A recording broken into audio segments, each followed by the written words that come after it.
3, 2, 1.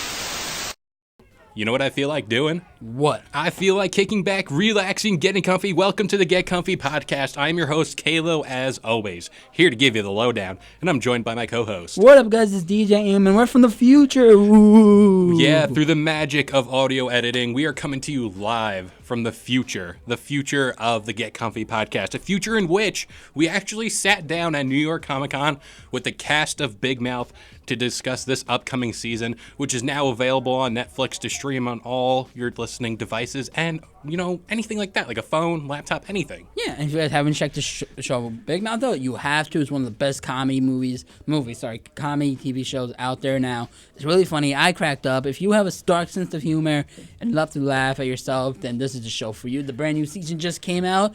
I finished it. I'm rewatching it again because I have no life. Kalo's on episode 5? No, I'm on episode 8, and probably at the time of this release, which is on Sunday, I think I'm going to get through it all. Yeah, and I'm going to hear your opinion on that.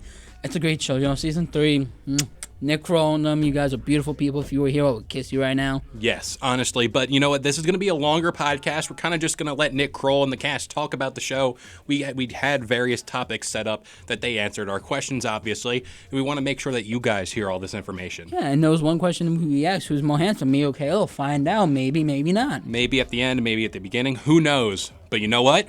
We'll see you guys next time. I'm a dumb truck.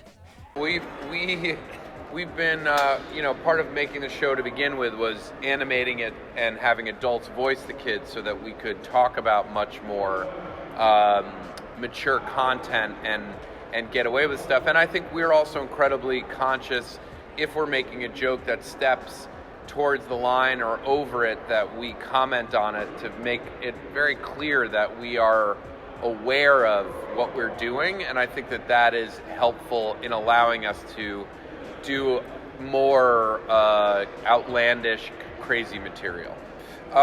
Andrew Goldberg and Mark Levin and Jen Flackett, who I co-created the show with, came to me with the idea of a show based on me and Andrew being in middle school. Andrew and I have been friends since first grade, and it immediately made sense. And again, we started talking about the adults voicing kids, which I think allowed animation to be a central focus, and then starting to think of stuff like the hormone monsters, felt like, oh, this can be animated, and can live there, and we sort of ran from there, and it felt like puberty was something that literally everyone goes through, and it's a universal experience, and all you're hoping for, I think, is to create a show that is that people can find a way in on, and everybody's experienced this thing, so it hopefully would be able to have a broad audience. Well, I think it, in the case of Nick, who had Rick the hormone monster, the old man, and then got Tyler, and then Connie, I think it speaks to what I think I felt a bit at that point, and really throughout my life, which is that your hormones aren't necessarily entirely masculine or feminine, and I think really this season was the first season we wrote after Me Too took hold, and so a lot of the season is the kids struggling with living in a post-Me Too world where women and girls are fed up and angry, and men are trying to understand how to deal with their masculinity, and Nick, I think, finds himself somewhere in between because he has a female hormone monster that he is trying to navigate where he fits inside of all of that. We had the idea of, we're all watching Queer Eye, and we just love the show, and we thought that Coach Steve would be a funny person to Queer Eye. Because, underneath, he's I like to describe as a melon with a mustache, but underneath that is, we always were there might be, a good-looking guy underneath all that. So we just really approached them. I had met them a bunch of them at Netflix events and knew them a bit casually, and we went through Netflix and went to the show, and they were immediately on board. And trying to coordinate their schedule in between while they were shooting seasons took a little bit of work, but they were down and they were great. And it was just a show that we all loved watching, so we gave it a shot, and they were down. It was great.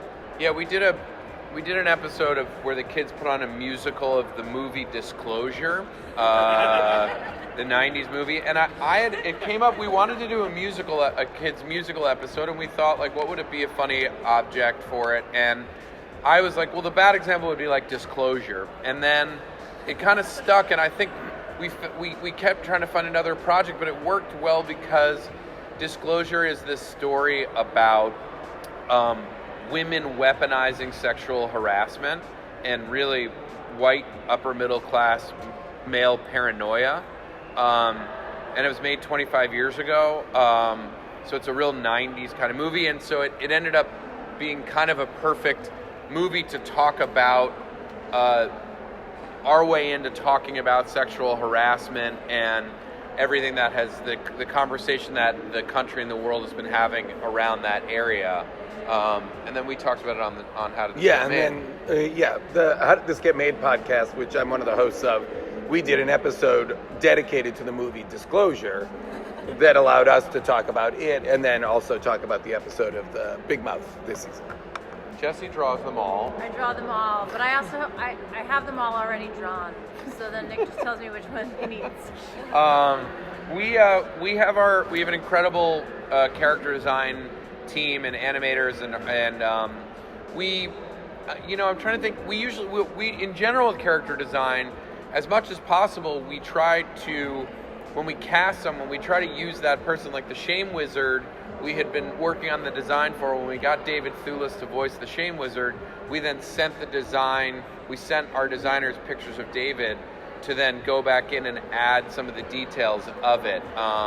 We did the same with a lot of Ali Wong's character, for example. When we cast Ali, she really feels like Ali, and there's something about giving a real reference to people that adds some weird specificity to the humanity of the characters. Like Mona, for example, who is Missy's hormone monstress, who will be new this season. We got Tandy Newton to play Mona, and that is more like we were drawing. It took a while to find her design, as we took a while to cast and figure out who Mona was. And we landed on her being kind of like a fun London party girl. So when you see the final design, she's sort of in the Connie family of a hormone monstress, but she's got things in, like, we realized like Connie's hair is a very active part of her character. Mona's got shorter hair, and we slowly, as we went along and developed and saw Mona come to life, we then realized like her tail could be something that would be an extra flourish to just add personality to the character. So we're always trying to find those things in, and once we create some sort of element to it, we try to find the flourishes inside it. No, I mean, I remember on my birthday last year, there's an episode where we go back to Duke Ellington, where Duke tells the boys about his puberty and how he lost his virginity and discovered ragtime music. And there's a thing in it where a young Maury offers this guy Archduke Ferdinand, and it's the Archduke Ferdinand, like a little, like, World War I German penis. Everyone gets it. Go on. And the impetus for World War I. Yes. So something like that we came up with on my birthday. And you'll see the episode. It's insane. It's a tangent with inside the episode. And I just had this moment where I was like, I can't believe this is my job. Like, I really had a moment where it was like, this is my birthday. I couldn't ask for a better gift than saying Archduke Ferdinand and knowing that within a couple weeks there would be a tiny World War I German dick drawn with a funny little mustache. So no, there is no limit, and it's what is the most fun thing about animation, and specifically our show, that any flight of fancy can immediately become a reality, and there's just no limits, no production limits or anything. Well, I'll say something and then let them speak. We do as many drafts and polishes as we can, and then we get the scripts in front of Jason and Jesse and the rest of our cast, and they're some of the funniest improvisers and comedic minds working, and we try to suck as much of them out of it as possible. I'd say one of the best recurring comedy shows in LA is the Big Mouth table read that happens, Tuesdays when we're in season. It's the funniest script read by some of the funniest people in town. And they've done a great job writing. But then for us, it's about getting in the booth, preferably together as much as possible, because there are opportunities. We've all known each other for decades. We've all come up in, with improv backgrounds, that kind of stuff. So there is an element of playfulness that allows for discoveries in the room that can then turn into recurring bits throughout, or can just be one-off tangents and whatever. But it makes it, the fact that we record together, atypically from a lot of the other animation I've done, the fact that we do record together adds that sense of discovery and that feeling that moment to moment, anything can happen, that I feel like translates to the show quite well. Yeah, I would just repeat all of those things essentially, and I would just add, I actually don't come from an improv background really. I did stand up, but the show is so good, but even if it was bad, which it's not for me, it is so fun to get to be in the booth with people like Nick and Jason, just doing scenes where I'm like getting to play in this way that I never did before. And it truly, there are moments where I almost can't breathe. It's so funny what. Oh, and we always laugh. Like, that's the thing. Everybody wants to know, like, are you afraid you're going to laugh? We just do laugh. We laugh all the time. It's the beauty of animation is you just reset and start just again. Pick it back up. But I would also just add that as dirty and hopefully funny as the show is, we are also trying to infuse it with as much sort of sentiment and heartwarmingness as possible.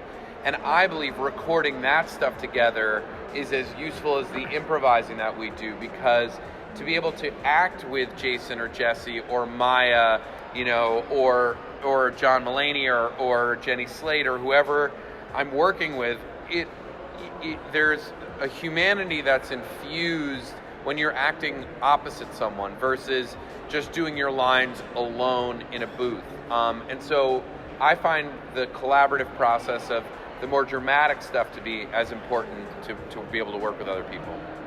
I think we really thought it was a fruitful area for a show because puberty felt like something that everyone's gone through, and that the stakes were so high. But we really made the show for us, and the fact that kids have gravitated to the show and taken to it is incredibly gratifying. And the idea that a kid who might feel alone or alienated or confused or embarrassed about what's happening to them, the idea that they would watch the show and maybe feel less so in any of those ways is, to me, incredibly gratifying. I had a friend come up to me and say, I love the show, I'm watching it, it's great, very complimentary. And then he said, and I've discovered that my oldest is also watching it without me knowing it.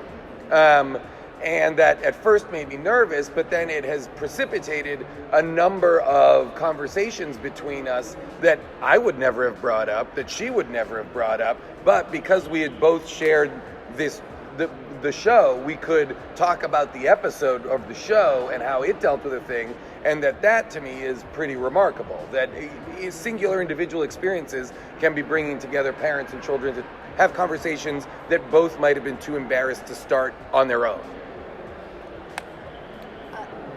It's a combination of things. I think season by season we get together in our room. We've been lucky to maintain a lot of the original writers, and we bring in new people every year and trying to bring in different voices to speak to different versions of what different kids' adolescent experiences are. And then we have tentpole ideas that we're interested in, both storylines. Like this season, there's like Nick is obsessed with his phone because we wanted to talk about what it's like for kids right now and their relationship to their phones and how different it is for them, what it was like for us. But we also want to talk about like female girls' experience with masturbation and finding pleasure. And I didn't know anything about it. But the writers wrote it for me and I read it. Yes. And so we have elements like that, or we have like, we have started to explore like Jay's bisexuality, and we want to explore that more. And then within that, we really just are working on frameworks for a season at a time. We're not really thinking, one, we hadn't been picked up for 3 seasons, but two, we want to both have a long vision, but also pay respect to the idea that these kids are figuring this stuff out and letting the characters like tell us what they want to be. And like Jay's sexuality, for example, we didn't start out the show being like, oh, this kid is going to be... In season 3, he'll, Yeah, we just were like, we just knew he was a sexual kid who liked having sex with his pillow, but as we started to write to him, we realized like, oh, maybe this kid is struggling through this, or... And that's what's great about the show, is that things within earlier seasons can kind of flourish into other storylines, or as these kids grow and age, and as everybody does, confront all of this stuff, the show allows for it while never compromising what's funny or never betraying any of the kids' inherent games or emotional feelings or anything like that. Yes, and I think, like, for example, Jay has these older siblings, it's a mess of a house, but we sort of played with that at first. Season 3, you see Jay kind of basically being abandoned and moving in to Nick's house, because I think all of us in the writer's room knew a kid or were the kid that like had to go stay at someone else's house. And middle school is around that time where it's like, hey, Jay's going to be staying with us for a little while.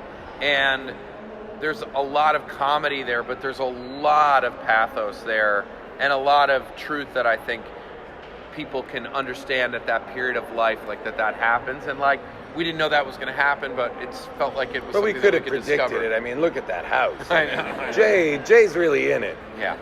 I think that the show does I think the writers and producers and everybody do an amazing job and have built, like a foundation of not just really funny characters who are just mix them up and they're going to be funny any which way, but like developing genuine, deep, emotional lives for these kids to have, both, and not just the kids, the adults as well. I feel like in exploring the world, in building out from just the kids, you've gotten to know the divorces, you've gotten to know the parents, lives as well, and bringing an emotional depth to them allows for both to be examined without selling either out, without compromising the emotional storylines for jokes, and without the emotional storylines making the jokes feel like they shouldn't be there. I think it's a delicate balance, but one that they've done a kind of masterful job for us to come in and be given an episode where I'm both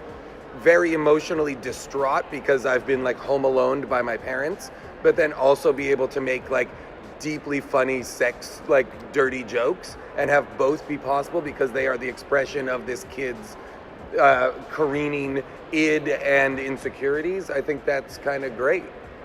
That it's not just one or the other, in other words. We're aging look, a show about puberty feels like it owes the evolution and that we see the kids change. We're also doing it, what the joy is that we don't have to like do it too fast, like when your other coming of age shows where the kids just physically mature. So we're kind of slowly aging them. I assume as we age them, we'll continue to have those kids deal with the realities of what feel age appropriate, So like, that's the simplest answer I can give. But they're not like other animated characters who are frozen in time. Correct. They're not Bart Simpson is Bart Simpson is Bart Simpson is Bart Simpson. Like, these kids are already older than they were in season 1. Yeah. But they're not, I don't think season 5, they're going to be juniors in college. Correct. Yeah, I mean, we have tons of stories that we're still kind of trying to tell. We haven't, it seems so simple, but we haven't told a good acne story yet. Like, we haven't figured our way into that, like, hygiene stuff, which I think kids are, like, trying to figure out. Or hair. Like, things like all type versions of hair, So, like, there are stories like that we haven't quite figured out.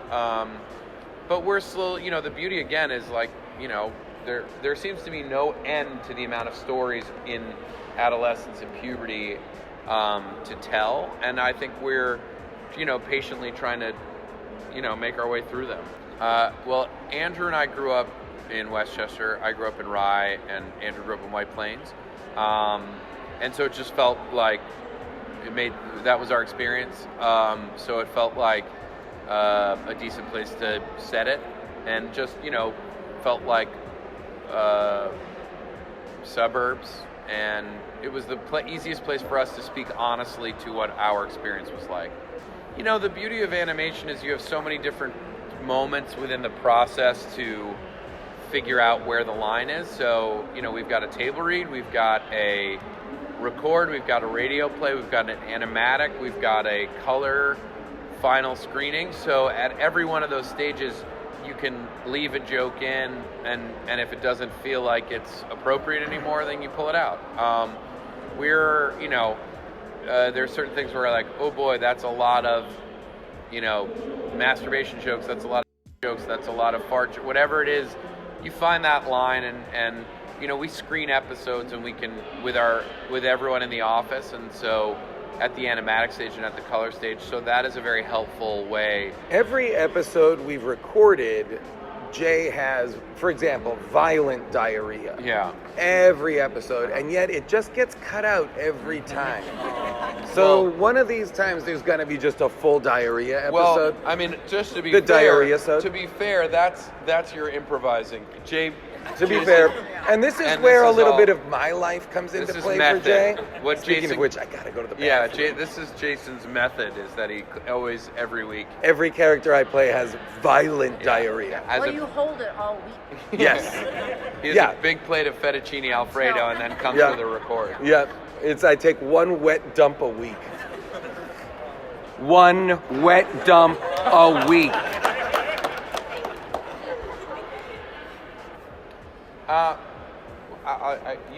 I feel like, do you have journals? Sadly, I started keeping a little diary. I think when I was like 8 years old, and I still have it. And it went through junior high, and reading it is the most excruciating, horrendous thing to read. I mean, just. Would you read to us now from it? No, it's just, it's so vividly horrifying in terms of, I think when I occasionally, anytime I move, I find it in a box and I reread it, but it's just how earnestly everything was felt, and that everything felt so big, but also just there was no irony or sarcasm, in the experience. There was no other perspective when you're that age other than just being in it. And I have to say, reading scripts, the writers are so good. There are things that are in there that I haven't thought about in a long time, and then all of a sudden I'm reading an episode and it really, something very vividly comes back to me. I mean, a lot of stuff about getting your period, and the awkwardness around that. And I write all of that stuff. Nick handles that stuff. They don't let me write it because I haven't gotten my period yet. Yeah. Nick really has a handle on it. But it's one of the things that's fun about the show is getting to kind of be reminded of those moments in life that you've either forgotten or purposely blocked out. But yeah. Yeah, I didn't keep journals, but I think what I find ironically is that the stuff that I'm talking about in therapy, so much of the stuff that I'm talking about in therapy is stuff that started or manifested itself in this period of time of adolescence. And so the show is this incredibly weird kind of therapeutic back and forth of me talking about what I'm going through now and how what happened to me at that age affected that, and then bringing that into the room and having that come into the room, and then using some of the things that come up in episodes as a means to try to understand what it is I'm going through now. Well, I think we're a character like Matthew, voiced by Andrew Rannells, started the show as sort of our like sassy gay kid, and he continues to be incredibly funny and sassy. But we're really interested in digging in more with him and understanding, talking to that experience in a real way. So that's kind of exciting. I mean, I don't know. It's like it's all sort of a jumble in my head, but that's kind of interesting. Well, Allie's character, although I guess hasn't been introduced yet, but is introduced and is a major part. You know, Yes. there are new characters. Yes, and Jay continues to have nuanced relationship with his pillows. Don't worry about it. Well, we tried to get Howard Stern to be Nick's, the hormone monster up in the Department of Puberty. I wrote a letter to his agent. He politely declined because I think he'd be a pretty good hormone monster. And Father as a of all fan, hormones. yeah, as a fan of Howard Stern, I think he would love this show as well, I- because he talks so much about his life during this era of time for him and how important it is to the person he is now. I think he would really be into it. and I think he actually at one point mentioned it, but and also because Ronnie, the limo driver, is a hormone monster. Yeah. I mean, he truly is. So we have, but we've been incredibly lucky that the people we've gone out to have largely said yes to doing the show, and we've been blessed with, I think, the most talented voice cast in animation. So very grateful for that. I mean, I think the references to the New York area are just, it's where I grew up, and Let's go Mets. Let's go Mets. Like Jesse grew up in the city. We bonded years and years ago about both being Mets fans growing up, and I just think Coach Steve, for example, is such a New York character. It's a New York show. It is a New York show, and so it's we're pulling from whatever our little pop culture Rolodex. We all have different ones, and you're pulling out like a card, and so a lot of them end up being that to New York area specifics. But it's just, I think there is universality and specificity. So I think like if a show takes place in New York, you make a lot of New York references. But people in Canada and Mexico and Idaho will appreciate it, even if they don't even understand specifically the reference. They understand. That's how lived in the characters are. Yeah. That it's those type, pulling in those little things really make you feel like you are watching a fully three-dimensional, wholly lived character. Yeah, who happen to be cartoons. And also, let's go Mets. Yeah, let's go. Is it over for them? Yes. It's their They out. fired Right? their manager. Okay, cool. All right, guys. Thank you. Thank you.